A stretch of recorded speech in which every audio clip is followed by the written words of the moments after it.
ரெண்டு விஷயம். ஒன்று, எங்களுடைய நிலைங்கிறது 543 நாடாளுமன்ற உறுப்பினர்களிலிருந்து ஒரு நாடாளுமன்ற உறுப்பினர் கூட்ட வேண்டியதில்லை. ரெண்டாவது, தமிழ்நாட்டை 39 நாடாளுமன்ற உறுப்பினர் இருக்கான். அந்த நாடாளுமன்ற உறுப்பினர் கூட்டவும் வேண்டியதில்லை, குறைக்கவும் விடக்கூடாது. ரெண்டாவது, இதிலே பெண்கள் ரிசர்வேஷனை கொண்டு வரலாம். இதிலே 14 நாடாளுமன்ற தொகுதியை பெண்களை ரிசர்வ் பண்ணலாம். அதற்கு நாங்கள் ஆதரிக்கிறோம். எடுத்துக்காட்டுக்கு விருதுநகர் தொகுதி பெண்கள் ரிசர்வ் ஆச்சுன்னா மகிழ்ச்சி என்னை பொறுத்த மட்டும். இதிலே இருக்கிறதுலே நீங்க ரிசர்வேஷன் பண்ணணுங்கிறத எங்களுடைய நிலையை ஒழிய இதுல கூட்டுறதுங்கிறது ஏமாற்று வேலை. 50% கூட்டுறதுங்கிறதுக்கு உங்களுக்கு பலூன் பின்னாடி வச்சிருக்கான்.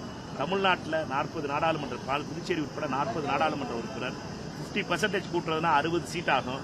உத்தரப்பிரதேசத்தில் 80 நாடாளுமன்ற உறுப்பினர், 120,000. கடைசியா ஓட்டு போட போறது தனித்தனியாக பர்சன்டேஜ் பார்த்து ஓட்டு போட போறது இல்லை. கடைசியா பாத்தீங்கன்னா உங்களுக்கும் உத்தரப்பிரதேசத்துக்கும் 40 நாடாளுமன்ற உறுப்பினர் வித்தியாசம் 60 நாடாளுமன்ற உறுப்பினர். 60 நாடாளுமன்ற உறுப்பினர்கள் உத்தரப்பிரதேசத்துக்கு கூட கிடைக்கும். தமிழ்நாட்டுக்கு நம்மளுக்கும் உத்தரப்பிரதேசத்துக்குமான வித்தியாசம் கூடி போயிருங்கிறத எங்களுடைய இந்த நிலை. நாங்க சொல்றது எல்லாமே எங்களுக்கு டீலிமிட்டேஷன். இது there is no fair delimitation. இது எந்த ஒரு மோடியை இது வரைக்கும் ஃபேரா எதுவுமே தமிழ்நாட்டுக்கு பண்ணதில்லை. அவர் எல்லாமே பண்ணது அன்ஃபேரா தான் தமிழ்நாட்டுக்கு இருக்காரு. அதனால நாங்க நோ டீலிமிட்டேஷன் தான் சொல்றோம்.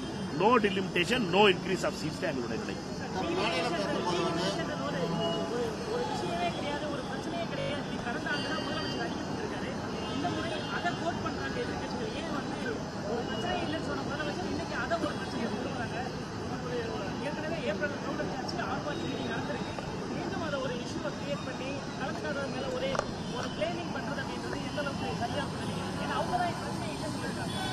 ரெண்டு விஷயத்தை புரிஞ்சுக்கணும். அப்ப முதலமைச்சராக இருந்தவங்க யாருங்க இருந்தது?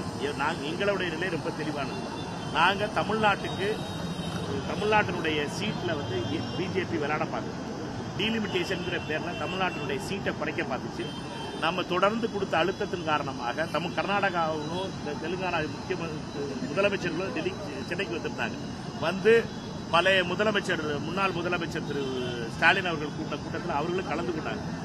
எங்களை பொறுத்த மட்டும் நிலையில காங்கிரஸ் என்னைக்கு மாறல. காங்கிரஸ் டீலிமிட்டேஷன் கூடாது.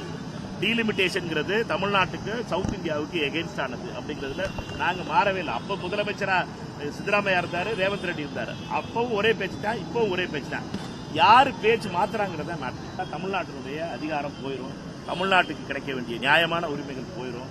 அவர்கள் எல்லாம் தமிழ்நாட்டுக்கு செய்யற எட்டப்பர் என்ன செஞ்சாருன்னு கேட்டீங்கன்னா, வீரபாண்டிய கட்டப்பனா காட்டி கொடுத்தாரு. யார்கிட்ட காட்டி கொடுத்தாரு? பிரிட்டிஷ் பிரபுக்கள்கிட்ட காட்டி கொடுத்தாரு.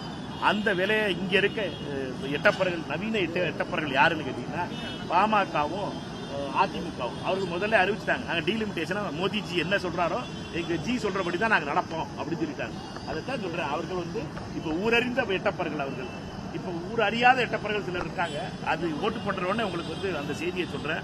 யார் அந்த ஊர் அறியாத ஊர்ல இன்னும் வெளியில காட்டிக்கிறாம நாங்க ஃபேர் டீலிமிட்டேஷன் போட்டுக்கிட்டு இருக்கவர்கள் யாருமே தெரியணும். நம்மை பொறுத்த மட்டும் நம்ம திருப்பி கேட்கிறது தான், தமிழகத்தினுடைய ஒவ்வொரு வாக்காளரும் நம்பி ஓட்டளிச்சு நாடாளுமன்ற உறுப்பினர்கள் அனுப்பியிருக்காங்க.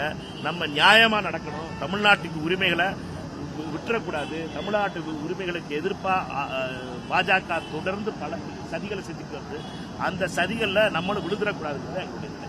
சரியா?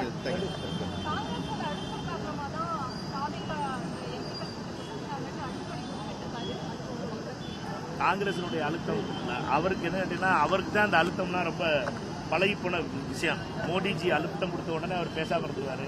அமித்ஷா ஜி அழுத்தம் கொடுத்த உடனே அவர் பேசாம காங்கிரஸ் திட்டுவார். காங்கிரஸை பொறுத்த மட்டும் எங்களுடைய நிலையில எந்த மாற்றமும் கிடையாது. டீலிமிட்டேஷன் எதிர்த்து அன்னைக்கு இருந்தோம், ஏப்ரல் 17ஆம் தேதி இருந்தா இப்பவும் இருக்கும். எங்களுடைய நிலையில எந்த மாற்றமும் இல்லை. தமிழக முதலமைச்சர் விஜய் அவர்களை பொறுத்த மட்டும் எந்த அழுத்தத்துக்கெல்லாம் அவருக்கு தலைகுடிகிறவர் கிடையாது.